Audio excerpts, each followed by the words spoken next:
Ladies and gentlemen, boys and girls, welcome to Main Event Insider, your #1 WWE hub. Don't forget to subscribe and let's dive in. AEW Collision on December 25th, 2025 delivered one of the most packed and emotionally layered holiday wrestling shows in recent memory, live from the historic Hammerstein Ballroom in New York City. With Continental Classic matches shaping the road to World's End, eliminations, point swings, and rivalries unfolded with relentless momentum.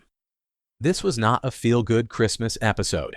It was intense, physical, and deeply competitive, blending elite in-ring performances with storyline progression and chaotic post-match fallout. From tournament-defining wins to surprise attacks and future title matches being locked in, Collision felt like a turning point rather than a pause. Every segment mattered, every match carried stakes, and by the end of the night, the landscape of the Continental Classic was completely transformed.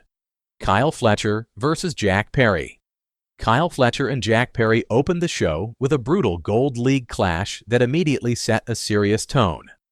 Fletcher wrestled with cold precision, zeroing in on Perry's injured ankle and tearing off his boot to expose it to punishment against the steel steps.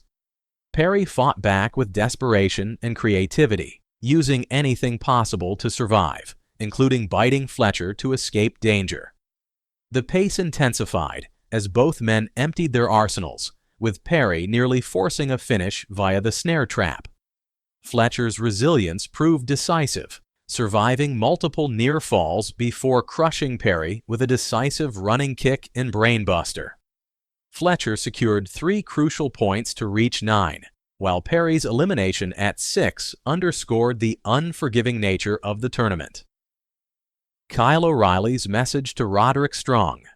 Following the opener, Kyle O'Reilly delivered a heartfelt and grounded promo aimed directly at Roderick Strong. Speaking less like a wrestler and more like a longtime friend, O'Reilly acknowledged Strong's self-doubt while reminding him of everything he has overcome. He credited Strong for always pushing him to improve and referenced his own recent submission victory as proof that belief still matters. The message centered on unity, loyalty, and the strength of their bond within the conglomeration. Rather than hype or bravado, the promo leaned into emotional authenticity. O'Reilly framed Strong's upcoming match not as a burden, but as an opportunity to rediscover joy and confidence through competition and resilience. Konosuke Takeshita versus Mascara Dorada. The Blue League bout between Konosuke Takeshita and Mascara Dorada showcased a sharp contrast in philosophy and execution. Dorada relied on speed, aerial attacks, and constant motion to disrupt Takeshita's rhythm, briefly keeping the powerhouse off balance. However, Takeshita absorbed the pressure with patience, waiting for Dorada to overextend. The turning point came atop the turnbuckles, where Takeshita delivered a thunderous lariat that sent both men crashing down violently. From there, he seized control with a brutal running knee and sealed the victory with the Raging Fire Slam. The win elevated Takeshita to 13 points, solidifying his dominance, while Dorada's elimination emphasized the fine margin between spectacle and survival. Roderick Strong versus Claudio Castagnoli. Roderick Strong and Claudio Castagnoli delivered a hard-hitting Blue League contest built on physical punishment and emotional stakes. Castagnoli dictated the early pace with relentless uppercuts and pressure, daring Strong to crumble. Strong refused, surviving the onslaught and rallying with sharp knee strikes and renewed aggression. The finish was abrupt and meaningful, with Strong pulling down the knee pad and landing a decisive final blow for the pinfall. The win marked Strong's first tournament victory, keeping his hopes alive. Post-match chaos erupted as Strong was attacked by multiple competitors, turning his victory bittersweet and reinforcing the idea that survival in the Continental Classic extends far beyond the bell. Backstage chaos and holiday mayhem. The aftermath of Strong's match spiraled into total disorder. Wheeler Yuta and Daniel Garcia assaulted Strong mercilessly as Marina Shafir watched without emotion. The situation escalated when Mark Briscoe stormed in wielding a wooden object to even the odds. What followed was surreal chaos, with confrontations overlapping and Toni Storm entering the fray in dramatic fashion. The segment balanced absurd holiday energy with genuine violence, blurring celebration and hostility. Rather than feeling disjointed, the chaos reflected AEW's layered storytelling approach, where rivalries bleed across divisions. The segment closed with uneasy festivity, reinforcing that peace on Collision is temporary, especially with World's End looming. FTR vs. Bong Bong Gong announced. AEW officially confirmed a massive tag team showdown as the Bang Bang Gang challenged FTR to a Chicago street fight at World's End. Stokely Hathaway accepted on behalf of FTR, issuing a pointed warning about consequences.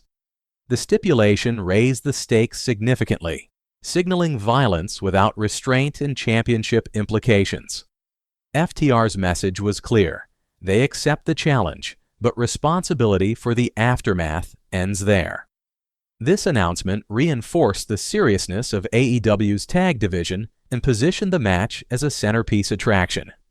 With pride, gold, and chaos promised, the rivalry shifted from verbal tension to inevitable physical destruction under street fight rules. Statlander and Hayter collide, in words. Dueling vignettes featuring Chris Statlander and Jamie Hayter added emotional weight to their growing rivalry. Hayter rejected any notion of vulnerability, dismissing talk of therapy and framing her journey as one of pain and perseverance toward the World Championship. Statlander responded with equal fire, promising to meet Hayter's intensity head-on and leave her broken. The contrast in tone highlighted their philosophies. Hayter's hardened defiance versus Statlander's controlled aggression. Rather than overselling the feud, the promos grounded it in personal conviction. The segment successfully framed their eventual collision as inevitable, personal, and rooted in pride rather than spectacle alone. Pac vs. Kevin Knight. Pac and Kevin Knight delivered one of the night's most dramatic matches, ending in a time-limit draw that left the audience breathless. Knight exploded early with athletic offense, forcing Pac to ground him with punishing suplexes and control tactics. As the clock ticked down, desperation escalated. Both men survived major impact moves, including German suplexes on the floor and aerial counters in the ring. Pac locked in the brutalizer in the final seconds, but Knight refused to submit as time expired. The draw awarded each man a point, bringing them to 7 overall. The match emphasized endurance, heart, and the cruel reality of time as an opponent. Darby Allin and Gabe Kidd face off. Gabe Kidd stormed to the ring with unfiltered hostility, declaring that Darby Allin is not indestructible. His confidence evaporated when the lights cut out, and Allin appeared silently in the ring.